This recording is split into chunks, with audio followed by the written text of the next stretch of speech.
Hey everyone, welcome back to Talk Tickers.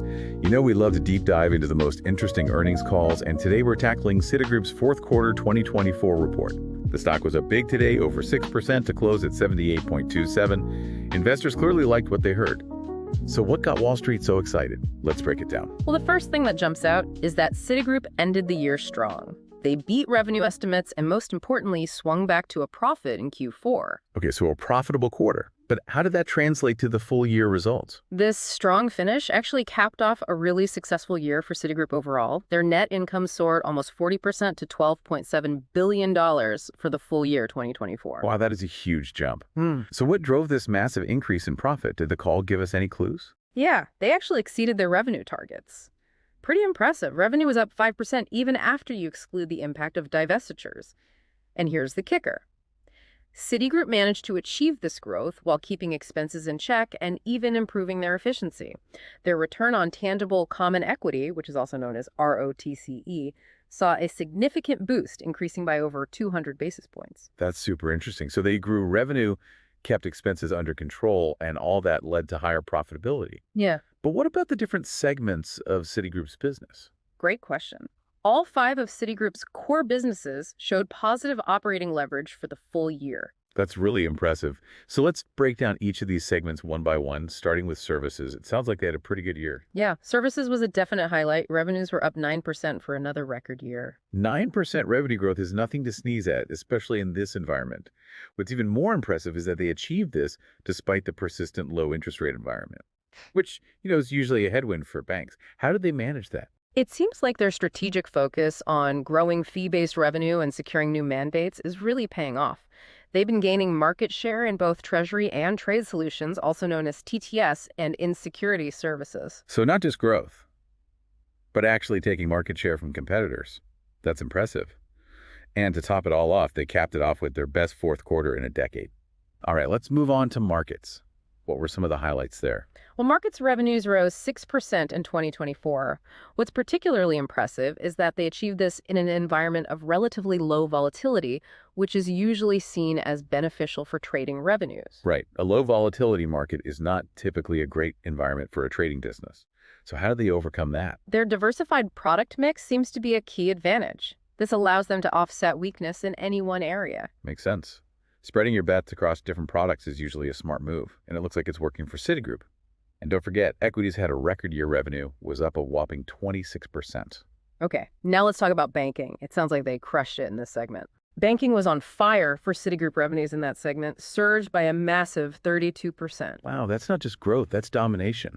What drove that incredible performance? The main driver was their success in capturing more market share across all 3 key investment banking product areas: debt capital markets, or DCM, equity capital markets, ECM, and mergers and acquisitions, M&A. So they're outpacing their competitors and taking market share across the board. Was there anything else particularly noteworthy about banking? Yeah, they announced a new $25 billion private credit partnership with Apollo. It's a significant move into the fast-growing private credit market, and it shows that Citigroup is willing to make bold bets to expand its reach. That is a huge deal. Private credit has been absolutely booming lately, and it looks like Citigroup wants a piece of the action. Okay, let's move on to wealth management. It seems like 2024 was a turning point for Citigroup's wealth management segment. They made some strategic changes, sharpened their focus on investments, streamlined expenses, and really zeroed in on improving the client experience. So they cleaned up their act, so to speak, and made their offering more attractive to clients. Exactly. Their efforts seem to have paid off. They achieved a 7% increase in revenue overall, driven largely by an impressive 18% growth in fee revenue. So not just growing, but growing profitably. That fee growth is particularly noteworthy. It suggests that clients are willing to pay for the value that Citigroup is providing. But was this growth just a fluke, or are there signs that this could be sustainable? There are several indicators suggesting that this growth could be sustainable. Their offerings like Citigold and their strong presence in Asia seem to be resonating with clients. They saw a massive 40% increase in net new investment assets. That's huge. Yeah. That's not just a little bump. It's a sign that clients are really buying into what Citigroup is selling. And they brought in some heavy hitters like Kate Moore as CIO and Ann McCosker to head up lending. That's a power couple. Now, last but not least, let's turn our attention to U.S. personal banking. Any highlights there? U.S. personal banking, or USPB as they call it, saw a solid 6% increase in revenue. This growth was fueled by loan growth across both card portfolios and higher fee income. Good old-fashioned banking growth. Loans and fees, the bread and butter of consumer banking. Anything else particularly noteworthy in USPB? They secured a 10-year extension of their co-branded partnership with American Airlines. Wow, that's a really long-term commitment. You don't see partnerships lasting that long these days. It really speaks to the strength and longevity of their relationship. This partnership is now entering its 5th decade. 5 decades. It's quite remarkable. This partnership must be creating a lot of value for both sides. It is. The co-branded card is expected to continue to generate significant value for cardholders and strong returns for Citigroup. So we've covered a lot of ground already. We've seen how each of Citigroup's 5 core businesses contributed to their impressive performance in 2024.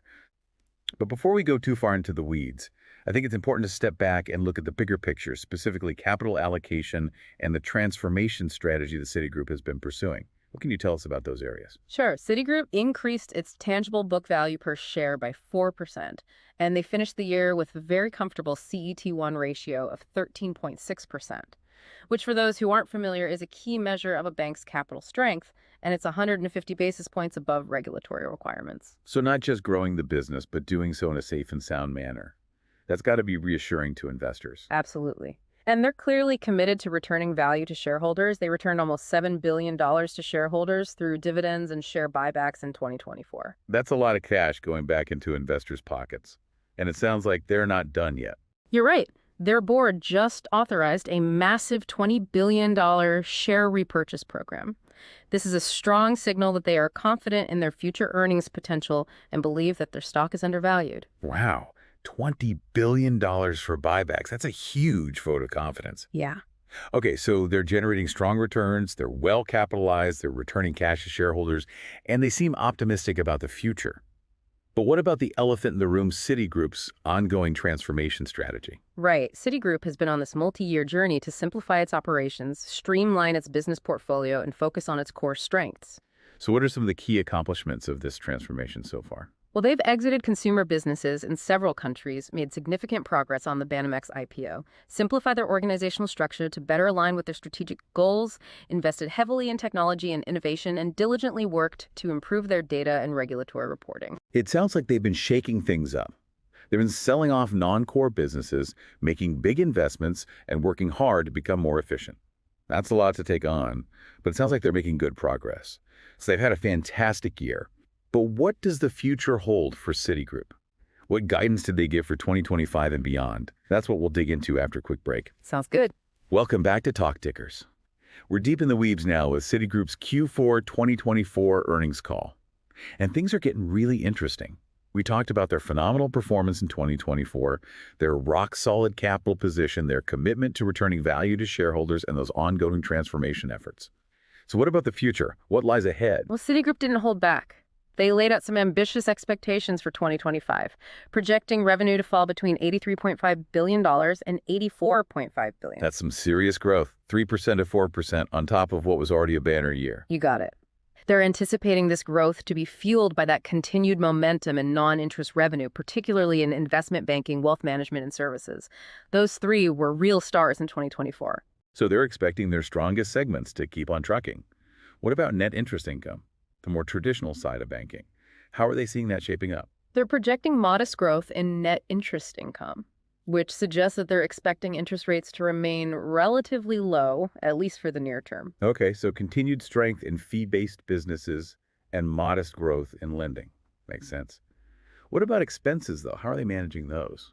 They're actually projecting expenses to be slightly lower than 2024 levels, but hold on. They're still planning to pour significant investments into their transformation and technology initiatives. So they're finding ways to be more efficient while still investing for the future. A tough balancing act for sure. But what does all this mean for their profitability? Specifically, their return on tangible common equity, or ROTCE. What are they saying about that? Ah, yes, ROTCE, the metric everyone's watching. They've set a target for 2026 ROTCE to be between 10% and 11%. Now, you might notice that this is actually a bit lower than their previous projections. That's interesting. Why would they lower their profitability target? That seems counterintuitive.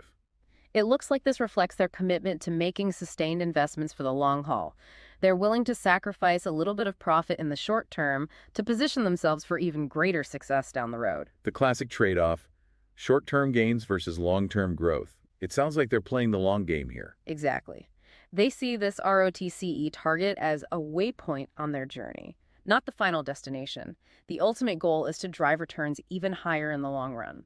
Not content to rest on their laurels, ambitious goals. It sounds like they're firing on all cylinders. But it can't be all sunshine and roses, right? What are some of the risks and challenges that Citigroup might face going forward, especially in such a complex industry? Oh, absolutely. The financial services industry is a tough one. The economic outlook remains uncertain. Competition is fierce. And that regulatory landscape is in constant flux. So many moving parts. What are some specific challenges Citigroup might have to wrestle with in the coming years? One of the biggest challenges for any bank is navigating the choppy waters of interest rates. If rates rise faster or higher than anticipated, it could squeeze their net interest margins. On the flip side, if rates stay low for too long, it could limit their ability to generate revenue from lending. A classic Goldilocks scenario. Yeah. Not too hot, not too cold. What else? Competition is another major challenge. They're up against other global banking giants and those nimble little fintech companies. They're constantly nipping at their heels. It's a jungle out there in the financial world. What are some of the things Citigroup is doing to stay ahead of the pack? Well, they're investing heavily in technology, things like artificial intelligence and machine learning, to boost efficiency, enhance the customer experience, and develop innovative products and services. They're also expanding their footprint in those key growth markets, like Asia, where they already have a strong presence. So leveraging technology to become leaner and smarter while also expanding their global reach sounds like a winning strategy. And don't forget about that ever-changing regulatory landscape. Banks operate under a mountain of regulations, and those rules are always evolving. Citigroup needs to stay ahead of the curve and make sure they're in compliance every step of the way. Compliance is a beast. It's costly and complex, but it's the price of doing business in this industry. You said it. Citigroup has made strides in improving its data and regulatory reporting in recent years, but it's an ongoing battle that requires constant attention. Okay, so lots of challenges, but it sounds like Citigroup is well positioned for success. They're profitable, they're growing, they're financially sound, and they're investing in the future. But they also have those headwinds to contend with, like the unpredictable interest rate environment, the fierce competition, and the ever-changing regulations. It'll be fascinating to watch how they navigate it all in the years to come. Yeah. But before we wrap up, let's shift gears for a bit and dive into our This Is Not Financial Advice segment. Let's do it. So let's get those creative juices flowing and come up with an outrageous, yet somehow still plausible trade idea based on what we've learned about Citigroup today. I like where you're going with this. We've covered a lot of ground, but maybe there's a unique angle we haven't explored yet. An idea that zigzags when everyone else is zagging. What if we go long Citigroup and short JP Morgan Chase, their arch rival? Now that's an interesting proposition. It's definitely bold, but it could work.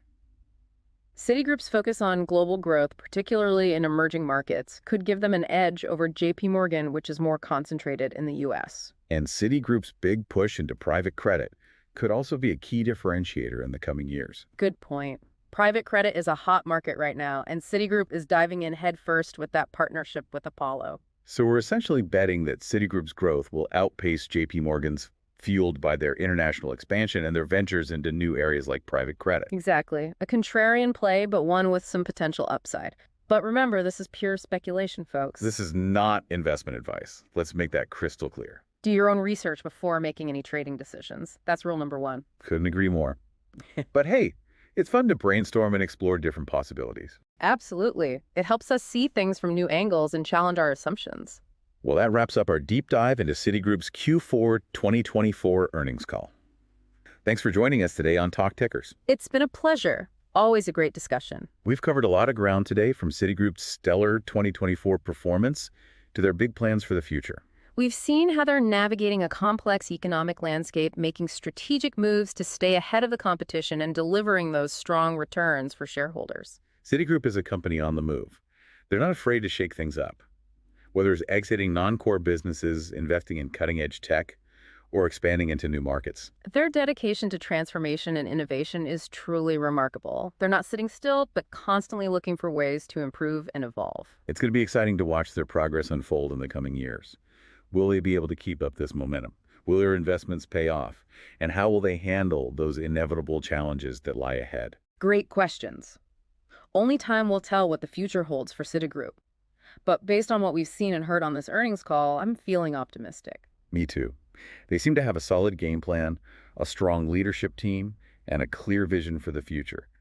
But, as always, past performance is not necessarily indicative of future results. Wise words. Investing comes with risk. There are no guarantees. That's why it's crucial to do your homework, understand the risks involved, and make those decisions with your eyes wide open. And never invest more than you can afford to lose, words to live by. Absolutely. Well, that concludes our deep dive into Citigroup's Q4 2024 earnings call. Thanks for tuning in to Talk Tickers. Until next time, happy investing, everyone. It's been a wild ride, hasn't it? We've explored every nook and cranny of Citigroup's Q4 2024 earnings call. From their stellar performance last year to their ambitious roadmap for the future. It's crystal clear that Citigroup is not standing still. They're making waves and shaking things up. Yeah, they're not afraid to take risks. Whether it's streamlining their operations, diving headfirst into new markets, or embracing cutting-edge technology. Their commitment to transforming and innovating is truly impressive. They're not content with the status quo. They're constantly pushing the boundaries and looking for ways to evolve. It's going to be fascinating to see how this all plays out in the coming years. Will they be able to maintain this incredible momentum? Will their investments pay off?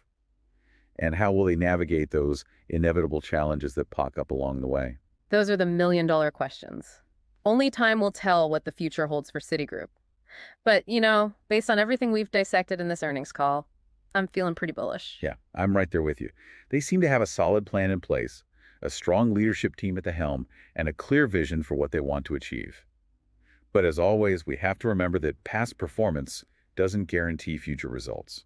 Absolutely. Investing always comes with risks. There are no guarantees in this game. That's why it's so important to do your own homework, understand the risks involved, and make informed decisions that align with your own investment goals and risk tolerance. Couldn't have said it better myself. And never forget the golden rule of investing. Never invest more than you can afford to lose. Words to live by. Well, folks, that brings us to the end of our deep dive into Citigroup's Q4 2024 earnings call. We hope you enjoyed the ride. It's been a pleasure dissecting this with you. As always, it's a great conversation. And to all our listeners out there, thanks for tuning in to Talk Tickers. Keep those ears peeled for our next deep dive. We'll be back soon with another fascinating earnings call breakdown. Until then, happy investing, everyone. And remember, do your own research. Stay informed and make smart decisions.